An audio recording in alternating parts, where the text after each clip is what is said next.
Olá, meu amigo ou minha amiga, tudo bem com você? Seja muito bem-vindo ou bem-vinda a mais um vídeo da Khan Academy Brasil.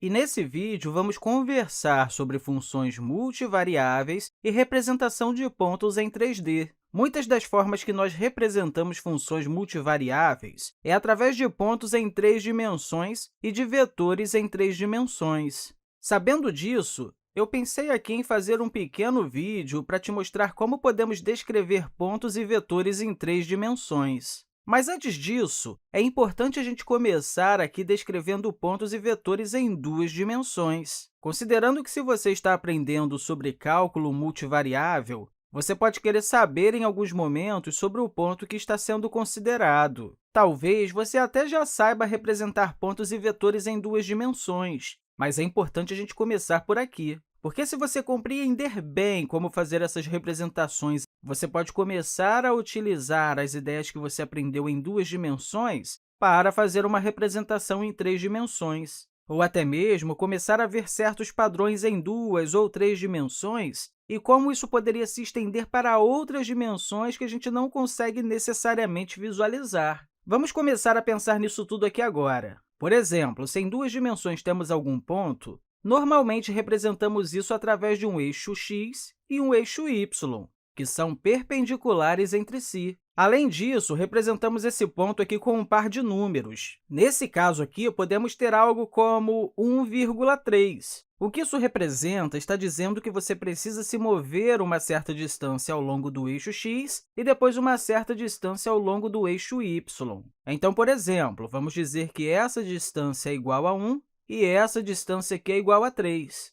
Pode não ser exatamente do jeito que eu desenhei, mas vamos dizer que essas sejam as coordenadas. Isso significa que cada ponto no espaço bidimensional pode receber um par de números como esse, e você pode pensar neles como instruções que estão meio que te dizendo o quão longe caminhar em uma direção e o quão longe caminhar em outra direção. Ah, claro, você também pode pensar no inverso disso, a ideia é a mesma. Mas o importante aqui é que sempre que você tem um par de coisas, um par de números, você deve pensar nisso como uma forma bidimensional. E isso é realmente uma ideia surpreendentemente poderosa que eu aprecio há muito tempo, principalmente porque essa relação de pares de números e pontos no espaço permite que a gente consiga visualizar coisas que a gente sempre achou que não poderíamos, ou nos permite ainda descrever coisas que são puramente visíveis através de pares de números. Agora, em três dimensões, a ideia é praticamente a mesma, mas entre trios de números que representam um ponto em um espaço tridimensional. Então, para pensar nisso, vamos colocar aqui um ponto nesse espaço tridimensional. Aqui é um pouco difícil de ter uma ideia exata até que você mova as coisas aqui nesse espaço. E uma coisa que torna as três dimensões difíceis é que você não pode realmente desenhar sem mover ou mostrar a diferença em perspectiva de várias maneiras. Mas nós descrevemos pontos como esse. Então, tudo que a gente faz aqui é uma representação. Enfim, nós descrevemos pontos como esse novamente através de um conjunto de coordenadas, mas dessa vez é um trio de números. E para esse ponto em particular, eu sei que aqui temos 1,2,5. E o que esses números estão dizendo é quão longe se mover de forma paralela a cada eixo. Assim como com duas dimensões, temos aqui um eixo x e um eixo y, mas agora há um terceiro eixo que é perpendicular a ambos. Essa dimensão é o eixo z. Olhando essa coordenada, o primeiro número vai nos dizer quão longe precisamos nos mover na direção x, e essa é a nossa primeira etapa. O segundo número, 2 nesse caso, nos diz o quão longe precisamos nos mover paralelo ao eixo y. Essa é a nossa segunda etapa.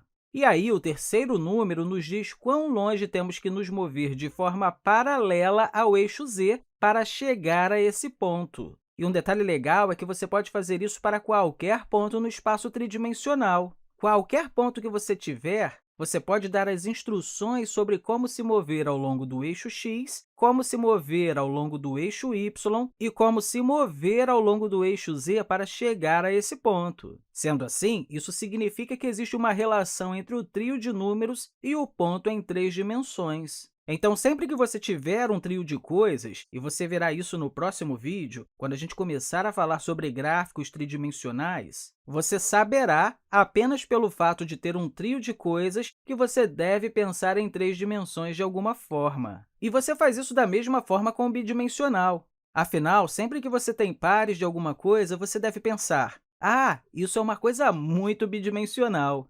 Agora que conversamos sobre pontos, existe um outro contexto onde pares de números surgem. Eu estou falando aqui sobre os vetores. Os vetores normalmente são representados com algo que parece ser uma flecha, mais ou menos desse jeito aqui. Então, essa flecha aqui é uma representação de um vetor. E se esse vetor for algo que liga a origem a um ponto simples, temos as coordenadas desse vetor sendo exatamente as mesmas do ponto. E aí, por convenção, escrevemos essas coordenadas em uma coluna. Claro, isso não é uma regra universal, mas normalmente, se você ver números em uma coluna como essa aqui, você deve pensar nisso como sendo um vetor, algum tipo de flecha. E se for um par de parênteses em torno disso, você apenas pensa nisso como um ponto. Agora, uma coisa que precisamos deixar claro é que, apesar desses dois serem formas de representar o mesmo par de números, a principal diferença entre um vetor e um ponto é que, em relação a um vetor, você poderia ter começado em qualquer ponto do espaço. Não precisa começar na origem. Então, se a gente tivesse aqui esse mesmo cara, mas ele começando aqui, ele ainda teria uma componente à direita igual a 1 e uma componente ascendente igual a 3. Pensamos nisso aqui como o mesmo vetor. Os vetores normalmente representam algum tipo de movimento, e os pontos estão apenas representando pontos reais no espaço. Uma coisa que você também pode fazer com vetores é adicionar um com o outro. Então, se você tivesse outro vetor, digamos que você tenha outro vetor aqui, com uma componente x aqui relativamente grande, mas com uma componente y relativamente pequena e negativa, como esse cara aqui. Você pode adicionar esse vetor ao primeiro, e a forma de fazer isso é imaginando que o segundo vetor comece na ponta do primeiro. Dessa forma, você obtém um novo vetor partindo da origem do primeiro e indo até o final do segundo. Esse cara seria o que chamamos de vetor resultante, ou seja, o vetor resultante da soma entre esses dois vetores. Com toda certeza, você não pode fazer isso com pontos, até porque, para pensar em adicionar pontos, você acaba pensando neles como vetores.